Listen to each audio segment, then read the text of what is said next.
Abonnez-vous et cliquez aussi sur la petite cloche de notification pour ne rien rater de nos prochaines vidéos. N'oubliez pas de partager aussi la vidéo et de la liker.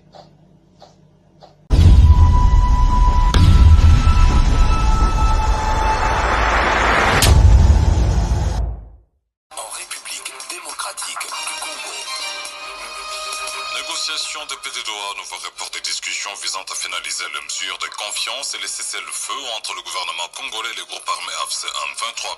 Elles reprendront probablement la semaine prochaine. Et le président Félix Tshisekedi conditionne la signature de l'accord économique avec le Rwanda par les retours préalables de la paix, notamment par la cessation du soutien au M23 et le retrait des mesures de défense du Rwanda. Pour le porte-parole du gouvernement, Patrick Muyaya, le président de la République est resté cohérent à sa vision. Et pendant ce temps, on parle de l'intensification des combats sur plusieurs lignes de front au nord et sud Kivu malgré les processus de paix de Doha.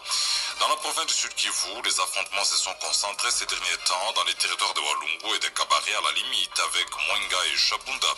En réaction, la coalition Lamoka alerte encore sur le plan de balkanisation de la RDC. Et la situation est alarmante dans les provinces du nord et sud Kivu.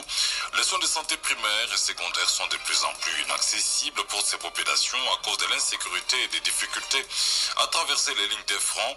Selon un rapport du Comité international de la Croix-Rouge, 85% des structures de santé font face à des ruptures de stock en médicaments. Top Congo FM, le journal vous est présenté par Dominique Dinanga. Bonjour et merci de votre fidélité à Top Congo FM. Le président Félix Tshisekedi conditionne la signature de l'accord économique avec le Rwanda par le retour préalable de la paix, notamment par la cessation du soutien de Kigali au M23 et le retrait des mesures de défense du Rwanda. Pour le porte-parole du gouvernement, Patrick Muyaya, qui est revenu sur cette position du président Félix Tshisekedi, le président de la République est resté cohérent. Le ministre Muyaya, qui animait le briefing de presse sur la conférence stratégique de la RDC. Dans le processus de Washington, a par ailleurs précisé que les efforts des médiateurs ne sont pas négligés par la RDC. On écoute au micro de Gino Rema. Dans ce que nous avons vu sur le terrain depuis le 27 juin, ce n'est pas les décors qui permettent le retour de la paix. Et donc, le président de la République, conformément à sa vision, est resté cohérent et nos négociateurs à Washington ont pris la position, le choix de ne pas signer. Cela ne veut pas dire que le travail qui avait été fait par nos experts, les experts américains et les experts rwandais tombe à l'eau. C'est un travail qui pourra évidemment s'appliquer les moments venus lorsque les conditions d'un retour d'une paix que nous voulons définitive et durable seront réunies. Et donc, nous, dans le cadre de nos objectifs, c'est d'abord la paix définitive, la paix durable. Ensuite, on peut parler des développements. Ensuite, on peut parler d'échanges. Ça aurait été mal compris, pas seulement par notre opinion, mais par nous-mêmes d'ailleurs, que nous signions un accord pour créer un cadre d'intégration économique régionale, alors que la pleine souveraineté, qui est une des conditions sine qua non posées par la République démocratique du Congo, n'est pas encore restaurée. Comment on peut penser pouvoir faire de l'économie dans un décor où matin et soir nos populations sont assassinées, où la gouvernance par crime s'est érigée en règle. Et donc c'était pour nous un point sur lequel nous ne pouvons pas transiger. Ceci dit, dès que l'application de l'ordre opérationnel donnera les résultats escomptés, en ce moment-là on pourra évidemment relancer la signature d'un document qui a été bien apprêté. Patrick Muyaya est à propos des documents délivrés par Kinshasa qui ne sont pas reconnus dans les zones sous contrôle de l'AFC M23. Le porte-parole du gouvernement réagit en ces termes.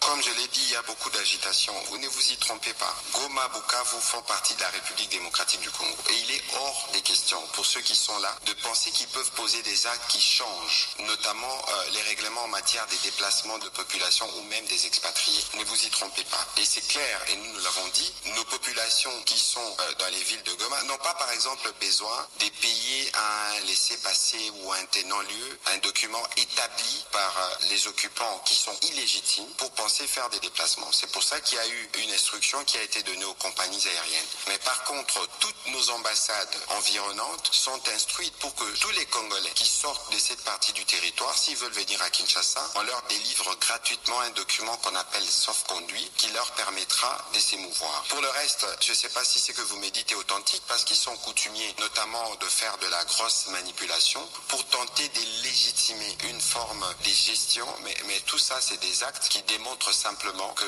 la fin est proche et nous disons à tous les Congolais qui sont ici et qui sont là-bas de ne pas prêter foi à de tels actes et à carrément les déconsidérer. Le porte-parole du gouvernement, Patrick Mouyaya. Et le processus de droit pour la paix dans l'Est de la RDC de nouveau en panne. Nouveau report des discussions visant à finaliser les mesures de confiance et les cessez-le-feu fixés reprendront probablement la semaine prochaine. La feuille de route vers un accord de paix global s'annonce donc périlleuse, hantée par la méfiance tenace entre Kinshasa et Kigali. Alors que les critères d'exclusion sont posés pour l'échange des prisonniers ciblant les auteurs de violations du droit international, la réalité sur le terrain est tout autre. De violents affrontements opposent toujours la rébellion de l'AFC M23 soutenue par les Rwandais au FARDC, soutenue par les patriotes Wazalendo. L'ombre de la guerre plane sur la table des négociations. On parle sûrement de l'intensification des combats sur plusieurs lignes de front au nord et sud Kivu malgré les processus de paix de Doha. Dans la province du Sud Kivu, les affrontements se sont concentrés ces derniers temps dans les territoires de Walungu et de Kabare à la limite avec Mwenga et Shabunda. Entre-temps, les rebelles de l'AFC M23 avec l'appui de l'armée rwandaise continuent à installer une administration parallèle dans les zones qu'ils contrôlent. À la coalition Lamuka, on alerte encore sur le plan de balkanisation de la RDC qui serait en marche. La famille politique de Martin Fayulu dénonce ce qu'elle qualifie d'inaction du régime au pouvoir. Son porte-parole appelle les Congolais à s'élever comme un seul homme pour faire échec à ses plans. Prince Pengue. Nous tirons la sonnette d'alarme en alertant les Congolais sur le processus de la somalilandisation de leur terre.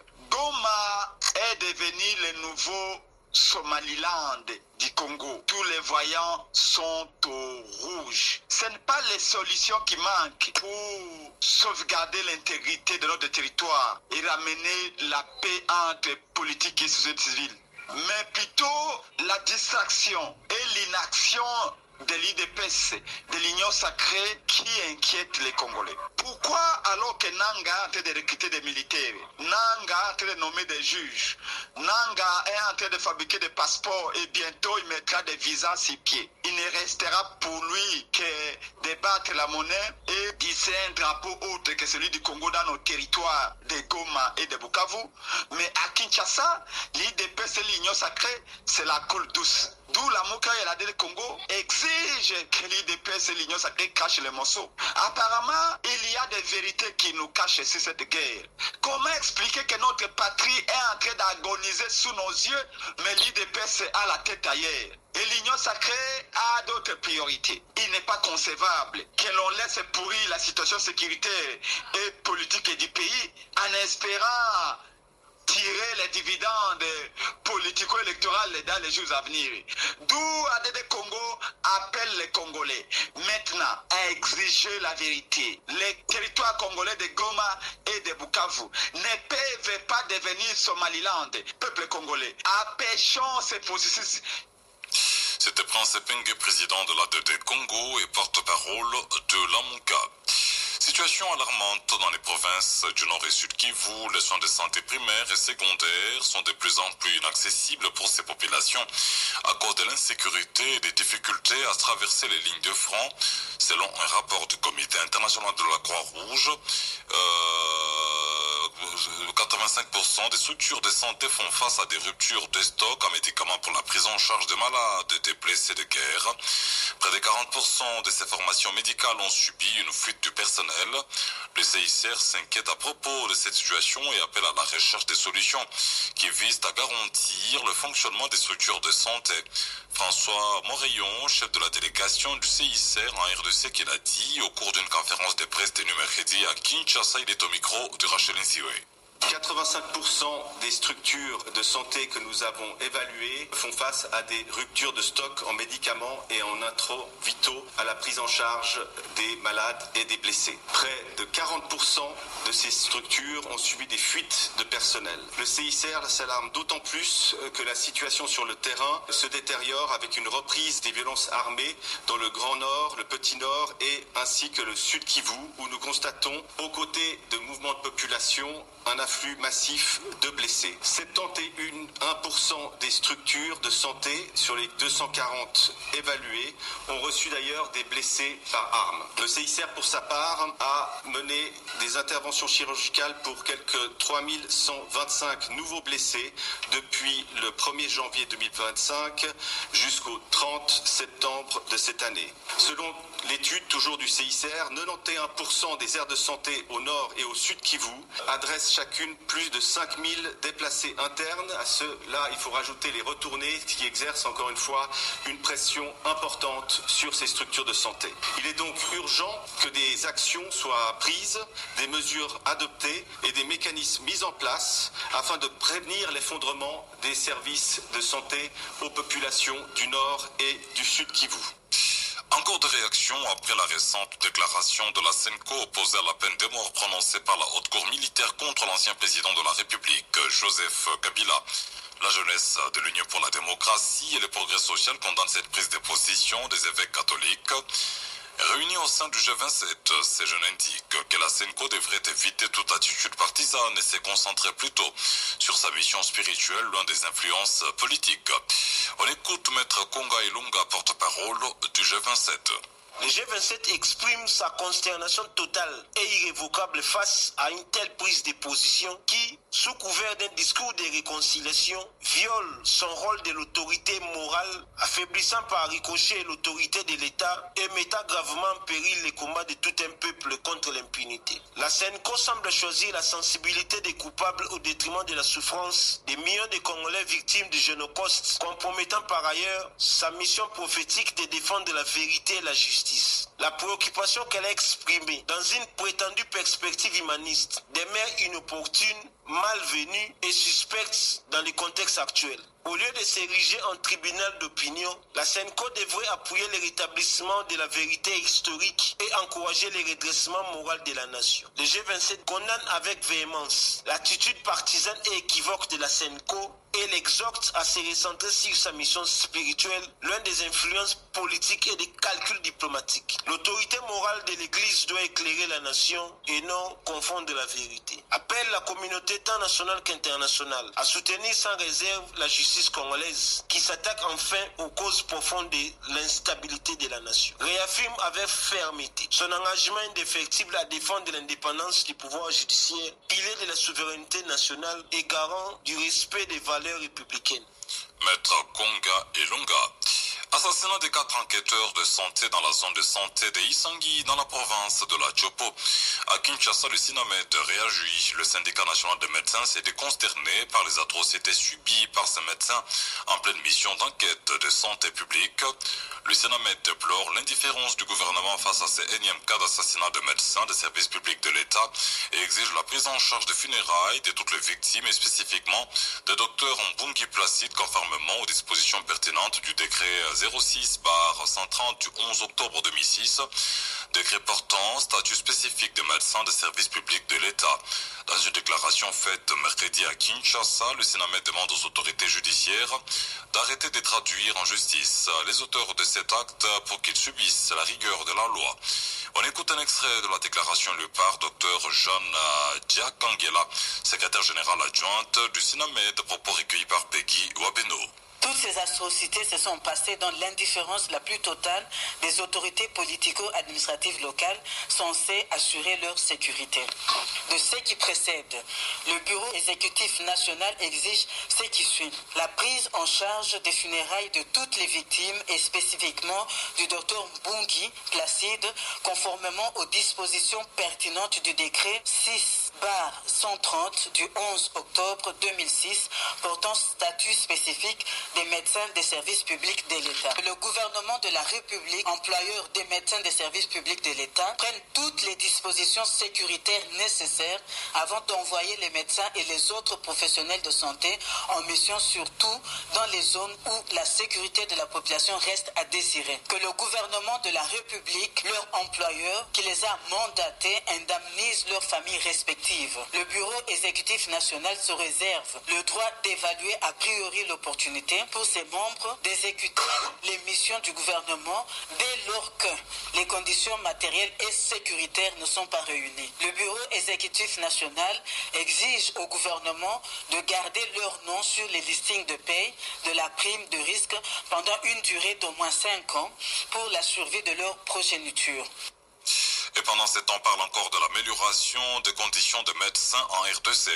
Il y a une lueur d'espoir. Le gouvernement congolais tient à respecter ses engagements conformément à la vision du chef de l'État Félix Tshisekedi. La question a été évoquée lors d'une audience que le vice-premier ministre, ministre du Budget, a accordé mercredi au syndicat national des médecins. La délégation syndicale a présenté à Adolphe Muzito plusieurs doléances de médecins qui attendent notamment l'amélioration de leurs conditions socio-professionnelles. La délégation du Sénamed est répartie rassurée de ces échanges avec le vice-premier ministre, ministre du Budget, qui s'est montré réceptif aux revendications des médecins. Adolphe Muzito leur a demandé de constituer une commission pour revenir avec des données chiffrées. On écoute le docteur John Senga, secrétaire général du Sénamed. C'est une personnalité que nous connaissons très bien parce que nous avons eu à travailler avec lui il y a quelques années. Et donc c'était pour nous une joie de le retrouver et de pouvoir aussi lui présenter les quelques doléances que nous avons au niveau du secteur de la santé. Et donc nous en avons profité pour présenter quelques problèmes qui sont urgents à résoudre, et notamment en ce qui concerne la consolidation de notre rémunération, c'est-à-dire que les médecins qui sont payés en paie complémentaire doivent pouvoir plutôt apparaître sur l'état liquidatif ordinaire et être payés régulièrement que d'attendre les 3 mois que ça fait pour qu'ils soient rémunérés. Nous en avons aussi profité pour parler des problèmes de la rémunération du personnel de santé en général et particulièrement celle des médecins, mais aussi de quelques projets sociaux que nous avons. Et je pense que là-dessus, le vice-premier ministre, ministre du Budget, a été très attentif et très positif par rapport à nos doléances. Nous sommes très rassurés parce que je pense que nous allons encore revenir ici pour présenter les chiffres qu'il nous a demandé dans une petite commission et nous serons disposés à pouvoir accompagner le gouvernement et particulièrement le vice-premier ministre. Et nous sommes totalement satisfaits de cette audience aujourd'hui. Dr John Senga. Parlons aussi de l'état de santé de Constant Moutamba qui inquiète son parti Nojek. L'ancien ministre de la Justice a subi une opération chirurgicale. C'est ce qu'indique bien sûr son parti sans toutefois dévoiler la pathologie. Jean-Claude Ganzois, secrétaire général du parti qui l'annonce, indique tout de même son regret. Car depuis l'arrestation de leur leader, il a été privé de droit de visite. L'Assemblée nationale rend hommage au député national Patrice Kitebi qui a rendu l'âme mardi à Kinshasa. Dans une communication faite à la presse mercredi, le rapporteur de la Chambre basse du Parlement a salué la mémoire d'un grand serviteur de l'État attaché aux valeurs et à la rigueur dans les travails. Les obsèques dignes de son rang seront organisées selon le programme qui sera bientôt communiqué par l'Assemblée nationale. On écoute le professeur Jacques Joly, rapporteur de l'Assemblée nationale. L'honorable Patrice Kitebi Kibolvoul est né le 11 septembre 1954 à Kenge, dans la province du Kwango. Il a fait ses études à l'université de Kinshasa où il a obtenu son diplôme de licencié en économie avec distinction. Technocrate éprouvé, il a été conseiller dans plusieurs cabinets ministériels liés à la gouvernance financière. En 2012, Patrice Kitebi Kimbolvoul est nommé ministre délégué près le Premier ministre en charge des finances. En 2016, il est nommé directeur général du Fonds de promotion de l'industrie. Au terme des élections de 2023, Patrice Kitebi Kimbolvoul est élu député national dans la circonscription électorale de Kenge, dans la province du Kwango. À l'hémicycle, l'honorable Kitebi sera élu premier vice-président de la Commission économique et financière et de la bonne gouvernance de l'Assemblée nationale. L'Assemblée nationale salue la mémoire d'un grand serviteur de l'État, un homme qui savait concilier la fidélité aux valeurs, une intelligence lucide, la rigueur dans le travail et l'humanisme. L'Assemblée nationale présente ses condoléances à la famille biologique de l'illustre disparu, aux élus du caucus du Kwango, à son parti et regroupement politique AAUNC et à sa plateforme politique Union Sacrée pour la Nation. Le journal, toute l'info du canal Info La Fréquence, utile de Kinshasa. Crise à l'Assemblée provinciale du Congo central après la démission ou la destitution de Papi Matezolo. La jeunesse de l'UDPS dans le Congo central veut que les postes de président de l'organe délibérant soient occupés par un allié crédible et compétent capable de redorer l'image ternie de la première institution provinciale. Elle accuse les autorités du Congo central de n'avoir pas conjugué d'efforts pour le développement de la province et la cohésion. On écoute Corneille Bilalantou, porte-parole de l'interfédéral de la Ligue des jeunes de l'UDPS Tshisekedi, Congo central. UDPS Congo central est déterminé à travailler pour matérialiser cette vision par l'exercice du pouvoir à la tête de l'exécutif provincial afin de redorer l'image du peuple Benakongo, terni par les autorités en place qui n'ont pas pu cimenter la cohésion provinciale qu'elles ont vantée lors de leur campagne électorale. Aujourd'hui, leur salle politique a consacré la division au sein de l'Assemblée provinciale et par ricochet au sein de la population. Ces derniers avaient entrepris des manœuvres dilatoires pour éliminer les partis présidentiels en province au profit de leurs partis politiques, poursuivant notre objectif de rétablir l'ordre dans la gestion de la chose publique dans notre province et créer un climat de paix. Nous demandons à l'honorable Swami d'écouter la voix de la base en abandonnant cette intention d'occuper la tête de l'Assemblée provinciale au profit de nos partenaires politiques de la nouvelle majorité pour donner la chance à l'UDPS Tshisekedi d'atteindre l'objectif assigné à la tête de l'exécutif provincial. Que l'honorable Swami fasse preuve de suivre à la lettre les principes de la pyramide renversée au sein du parti comme cela a été le cas pour notre autorité morale après l'échec de Genève. Il y a aussi la réaction de la fédération de l'UDPS Kasangolo qui critique la gestion actuelle de la province du Congo central. Elle encourage les députés provinciaux à poursuivre en toute indépendance leur travail de contrôle de la gestion de la chose publique. D'après la jeunesse du parti au pouvoir dans cette partie du pays, la crise actuelle ne favorise pas la matérialisation de la vision du chef de l'État Félix Tshisekedi dans le Congo central. On écoute Maître Patrick Mvumbizao, président fédéral de l'UDPS Kasangolo dans le Congo central. La fédération UDPS Tshisekedi de Kasangulu, après avoir observé la situation politique actuelle de la province de Fumukimbangu, tient à exprimer la volonté politique de la base. D'entrée de jeu, nous tenons à saluer le courage héroïque de nos députés provinciaux UDPS et leurs alliés pétitionnaires. Courage qui les ont permis de chasser du perchoir de l'Assemblée provinciale du Congo central un pouvoir corrompu et impérialiste exercé par son président honoraire, l'honorable Papi Matezolo. Cela étant, un autre pouvoir provincial complice de la même nature sévit au niveau de la tête de l'exécutif de notre province et ne permet pas un bilan positif au mandat du chef de l'État, son Excellence M. Félix Antoine Tshisekedi Tshilombo dans le Congo central. Face à cette incongruité, pour y remédier, la volonté de la base UDPS Tshisekedi est claire et se résume en ceci.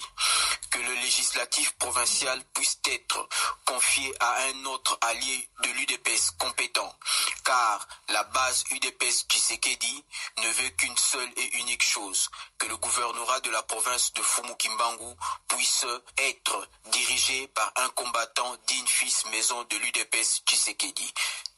Et concernant les accusations de mauvaise gestion de la province dans les camps du gouverneur du Congo central, on rejette ces allégations et on promet de se prononcer dans les prochaines heures. Question orale avec débat adressé par les députés provinciaux Aubin Moukanou au gouverneur Daniel Bumba. Le chef de l'exécutif provincial de Kinshasa a officiellement saisi le bureau de l'Assemblée provinciale pour contester cette initiative de l'élu de Mongafula. Dans sa correspondance, le gouverneur a accusé réception de la demande du bureau de l'Assemblée relative à la plénière du 16 octobre prochain, au cours de laquelle il devait répondre à la question orale avec débat. Toutefois, Daniel Bumba remet en cause plusieurs aspects de cette démarche parlementaire.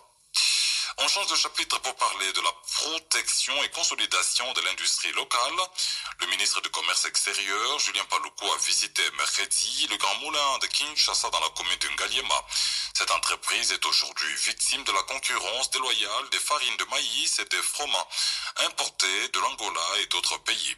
L'objectif est de se rassurer de sa capacité de production pour satisfaire la demande loyale dans la partie ouest du pays, et c'est avant de prendre des mesures portant restriction de l'importation de farine de maïs et de farine de froment dans ce coin du pays pour protéger l'industrie locale. Le patron du commerce extérieur a salué la grande capacité de production de cette société qui est de 9000 tonnes de farine de maïs par mois, alors que la demande locale est de 7500 tonnes et 30 000 tonnes pour la farine de froment, pendant que la demande est de 20 000 tonnes mensuellement. On écoute Julien Paluku. Il faut regarder l'industrie locale face aux menaces de dumping, aux menaces d'invasion du marché congolais, aux menaces des pays voisins qui viennent chercher les dollars ici. Et donc je suis venu pour évaluer la capacité de production. Combien de tonnes on produit par jour, combien de tonnes on produit là, quelle est la demande de Kinshasa et de la RDC. C'est déjà beaucoup pour la consommation congolaise. Tout ce que nous allons faire, c'est de prendre des mesures comme celles que nous avons prises à l'égard du ciment, à l'égard des câbles électriques, à l'égard des carreaux, pour veiller à ce que les emplois qui sont créés en RDC puissent sauvegarder. Parce que si nous continuons à accepter que la farine vienne de l'extérieur, elle va tuer effectivement l'industrie congolaise et tous les emplois pour lesquels les chefs de l'État se battent ne vont plus avoir lieu. Et donc nous sommes venus nous-mêmes constater, avant de proposer des mesures au gouvernement, pour voir comment nous allons prendre des mesures de restriction d'importation des farines de fromage et des farines de maïs. Cela permettra au ministère de l'Agriculture, en amont, d'organiser la production pour permettre qu'au niveau interne, nous ayons la production nécessaire et au niveau de cette usine, on ait la capacité de transformer cette production et de satisfaire les marchés congolais. Donc, c'était Julien Paluku.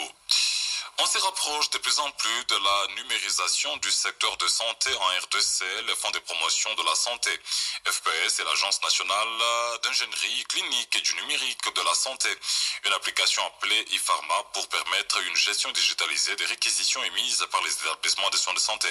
Il s'agit d'un outil qui va permettre aux établissements de soins de santé d'optimiser le processus de demande des produits pharmaceutiques, la production, la réduction des coûts, l'amélioration de la qualité des soins et la satisfaction des patients. C'est dans cette optique, bien sûr, que le FPS et l'ANICNS ont lancé une formation au bénéfice des différentes parties prenantes impliquées dans la chaîne d'approvisionnement et de gestion des stocks de médicaments. Cette formation concerne les établissements de soins de santé accrédités dans le cadre de la couverture santé universelle et un contrat avec les FPS et les FSS. Ces formations vont couvrir Kinshasa, Congo central et Kasaï oriental. Écoutez Marius Mikanyembo, directeur général du FPS, au micro de Dieu merci, Lusakumunu. e-pharma est une plateforme de commande et de réquisition des médicaments. Nous pensons qu'il est arrivé à un point assez crucial. Pourquoi? Parce que nous sommes en train de nous déployer vers l'intérieur du pays dans le cadre de la gratuité des accouchements. Vous vous souviendrez, depuis le 5 septembre 2023, le chef de l'État, son Excellence Félix-Antoine Tshisekedi Tshilombo, avait lancé la gratuité des accouchements. Et nous, en tant qu'opérationnels dans ce secteur, dans le volet médicaments, nous avons souffert dans l'approvisionnement des SS en médicaments. Donc il est important de réfléchir, avoir une approche immatérielle de gestion des réquisitions. Et en harmonie avec le collègue de l'ANICNS, nous avons travaillé pour produire cette plateforme. Aujourd'hui, nous sommes plus que satisfaits et c'est un petit couronnement parce que les utilisateurs principaux, pour chaque étape de stationnement, je rappelle, ça part des établissements de soins de santé, zones de santé, DPS et nous, le Fonds de promotion de la santé, pour passer la commande. C'est une commande groupée et donc c'est plus qu'une satisfaction parce que le travail à chaque niveau sera facile parce que nous passons des commandes en ligne et donc nous gagnons en temps et aussi dans la gestion des ressources, c'est-à-dire nous allons rationaliser nos ressources parce que nous gérons les fonds publics, c'est important de gérer en toute responsabilité. Depuis grogne au sein du syndicat de la Confédération démocratique du travail de l'Est-Am Kinshasa, le comité de base a désavoué son président syndical. Il lui reproche entre autres le manque de redevance envers la base, redevabilité plutôt à la politisation du syndicat sans oublier la mégestion. Tout en reconnaissant les efforts de l'actuel comité de gestion, le porte-parole de ces comités de base de la CDT East-Am Kinshasa annonce une assemblée générale extraordinaire dans 3 jours pour élire un autre président. Gilbert Mopane Moukwa est au micro de José Ipachi. Nous, membres de la base de la CDT East-Am Kinshasa, déclarons avoir initié une pétition pour la déchéance du camarade président Katako Kimbulu José. Nous lui reprochons les faits suivants. Absence de la redevance à la base de toutes les actions syndicales. Retrait illégal des fonds dans les comptes de la délégation syndicale sous sa supervision. Demande perpétuelle des fonds illégaux au comité de gestion alors que cet argent devait servir au paiement de la prime d'encadrement du personnel. La caisse sociale de l'East-Am Kinshasa est devenue les biens privés de la présidence de la délégation syndicale. Négociation des intérêts personnels au détriment de la communauté istémienne. Politisation des engagements syndicaux. Sur ce, nous, la base de la CDT East-Am Kinshasa, déclarons son départ sans délai et demandons aux autorités compétentes de la CDT de respecter la décision de la base selon les règles syndicales. Une assemblée générale du comité de base est convoquée dans les 72 heures. Il est important de souligner que l'établissement connaît aujourd'hui une phase de stabilité administrative et académique grâce à la gouvernance actuelle du comité de gestion. Les travaux de rénovation sont visibles et palpables dans plusieurs infrastructures et l'année académique dernière s'est clôturée dans les délais réglementaires, ce qui témoigne alors d'une gestion ordonnée et d'un sens de responsabilité institutionnelle. Rentrée académique 2025-2026 prévue le 22 octobre 2025, ça chauffe déjà au niveau des différentes associations de l'ESU au RAPUCO, réseau d'associations de professeurs des universités et instituts supérieurs du Congo. On exige du gouvernement une réponse urgente aux différentes revendications des professeurs. Il s'agit notamment de la convocation de la tenue des travaux de la commission de suivi de l'accord des Bibois 2, la mécanisation progressive de nouveaux docteurs à thèse et du personnel non rémunéré, mais aussi des paiements effectifs de la prime de recherche pour le personnel académique et scientifique. Réunis en assemblée générale à Kinshasa, les professeurs membres du RAPUCO ont évalué la situation générale dans le secteur de l'enseignement supérieur et universitaire et promettent des actions de grande envergure dans l'ensemble du pays si le gouvernement ne réserve pas des suites favorables à leurs revendications. Surveillance systémique de la biodiversité dans le paysage du Grand Virunga dans la partie est du pays. La ministre de l'Enseignement supérieur et universitaire, recherche scientifique et innovation a lancé mercredi à Kinshasa le projet préparation, prévention et riposte basé sur l'approche Wallet, entendait par là une santé. Ce projet financé par la Banque mondiale à près de 25 millions de dollars américains préservera la santé humaine, animale et végétale, nous dit José Ipachi dans ses reportages.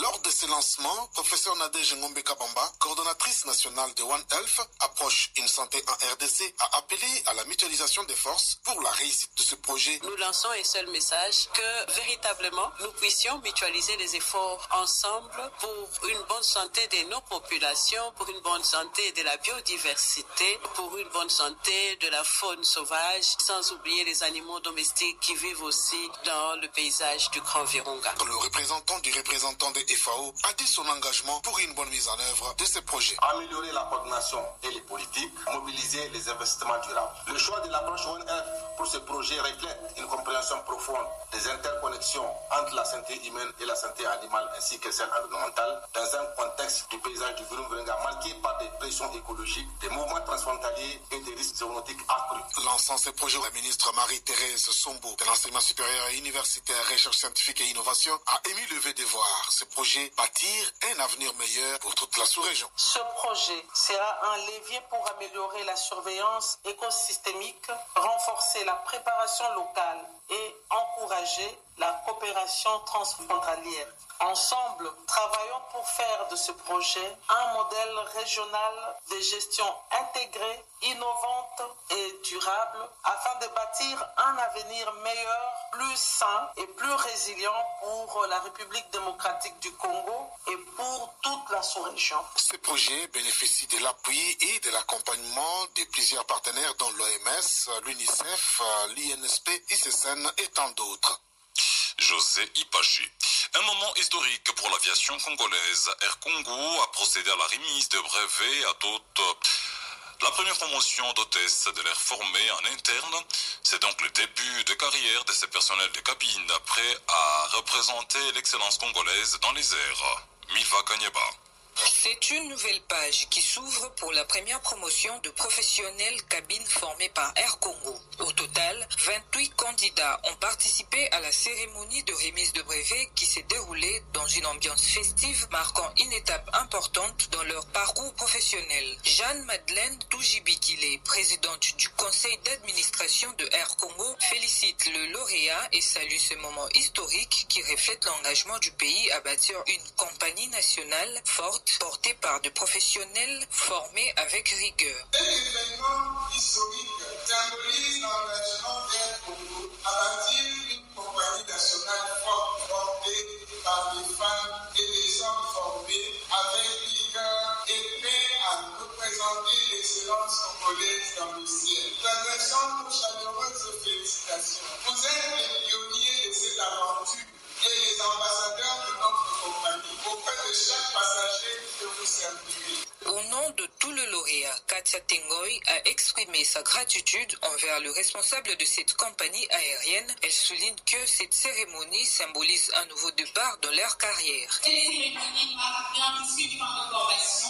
Elle symbolise le début d'un nouveau chapitre pour chacun de nous et une avancée significative pour notre compagnie Air Congo.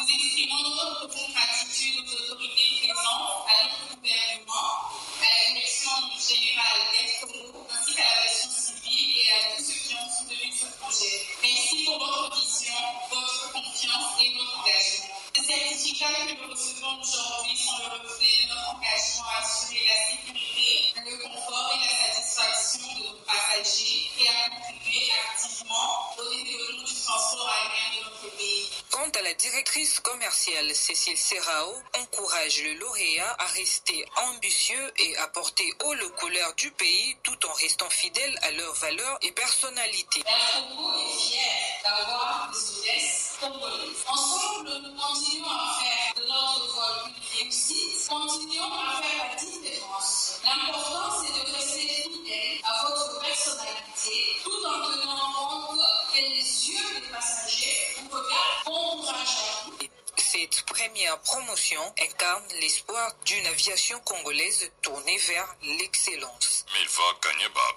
Kinshasa se planifie, se transforme et construit son avenir. Des plans locaux d'aménagement, des mobilités urbaines durables et d'études sur le développement orienté vers le transport et la capture de la valeur foncière ont été présentés aux autorités de la ville mardi. Ces plans visent à doter Kinshasa d'outils de planification moderne et opérationnels permettant bien sûr d'encadrer l'expansion urbaine, de structurer les infrastructures, les espaces publics et de renforcer la résilience face aux effets du changement climatique. Et dans le reste de l'actualité, on va aussi parler de comment sont formés les nouveaux militaires recrutés à la base de Kitona. Le vice-premier ministre, ministre de la Défense nationale et ancien combattant, Maître Kabombo Modianvita, a effectué une visite d'inspection dans cette base située à Mwanda dans la province du Congo central. En présence du chef d'état-major général adjoint chargé des opérations, le lieutenant-général Yali Konza, le vice-premier ministre, a tenu un briefing de commandement avec les officiers de la base. Les échanges ont porté sur l'effectif réel des nouvelles recrues destinées à renforcer la présence des FRDC dans cette zone stratégique. Cette réunion a permis au ministre d'obtenir un aperçu concret du mode de fonctionnement et des formations de militaires récemment enrôlés. Dans la suite de son agenda, le vice-premier ministre prévoit également une visite au port de Banana et au camp Kindofula. C'est ce jeudi 9 octobre que débute le paiement des prestations sociales du troisième trimestre. La CNSS, Caisse nationale de sécurité sociale, qui informe ses prestataires et partenaires sociaux à ces sujets, invite les bénéficiaires à se présenter à la banque ou auprès de leur centre de gestion respectif pour percevoir les paiements. Dans un communiqué signé par le directeur général Charles Moutiaï Kazadi, la CNSS demande au centre de gestion de bien vouloir veiller au bon déroulement de cette opération. Et nous prenons brièvement l'actualité au-delà des frontières de la RDC avec vous, Marcel Kitambala. Bonjour. Bonjour Dominique Dinanga. En Centrafrique, le chef des files de l'opposition, Anissé Georges Dologuélé, est candidat à l'élection présidentielle de décembre 2025. Son parti, l'Union pour le renouveau centrafricain, l'a investi mercredi 8 octobre à l'issue d'un congrès extraordinaire à Bangui. Au Mali, près de 300 camions citernes sont arrivés mardi 7 octobre après-midi à Bamako, selon les chiffres et les images diffusées par la télévision d'État. De quoi soulager les habitants de la capitale dans laquelle les carburants étaient devenus une denrée rare depuis le début de la semaine. Les autorités des transitions ont également annoncé une série de mesures pour faire face à l'embargo sur l'importation des carburants et au blocus décrété début septembre à Kayes, à la frontière sénégalaise par les djihadistes. À Madagascar, quelques heures avant l'expiration de l'ultimatum donné par la Gen Z au président de la République, lui demandant notamment de démissionner, ces derniers a organisé au Palais d'État une après-midi des dialogues avec différents acteurs de la société, et le président américain Donald Trump a annoncé dans la nuit du 8 au 9 octobre qu'Israël et les Hamas ont approuvé la première phase de son plan de paix. Cela veut dire que tous les otages seront libérés très prochainement et qu'Israël retirera ses troupes jusqu'à la ligne convenue, la première étape en vue d'une paix solide, durable et éternelle, a indiqué le président américain. Les Qatar confirment un accord Israël-Hamas sur la première phase du cessez-le-feu. Israël va ramener chez eux tous les otages de Gaza, a déclaré mardi 9 octobre le premier ministre israélien Benjamin Netanyahou. De son côté, les Hamas annoncent être parvenus à un accord prévoyant la fin de la guerre à Gaza. Marcel Kitambala, merci. Top Congo FM 88.4, première radio d'information en République démocratique du Congo. Démission de Vital Kamerhe, réconciliation et congrès de l'UDPS prépare-t-elle déjà l'après Tshisekedi? Jean-Claude Chilumba, président intérimaire de l'Assemblée nationale, répond à toutes ces questions et bien plus encore. Il est l'invité du magazine Face à Face, magazine que vous suivrez tout à l'heure à 7h avec Christian Losakweno. Fin de ce journal mis en onde par Grâce Lema. Merci. Abonnez-vous et cliquez aussi sur la petite cloche de notification pour ne rien rater de nos prochaines vidéos. N'oubliez pas de partager aussi la vidéo et de la liker.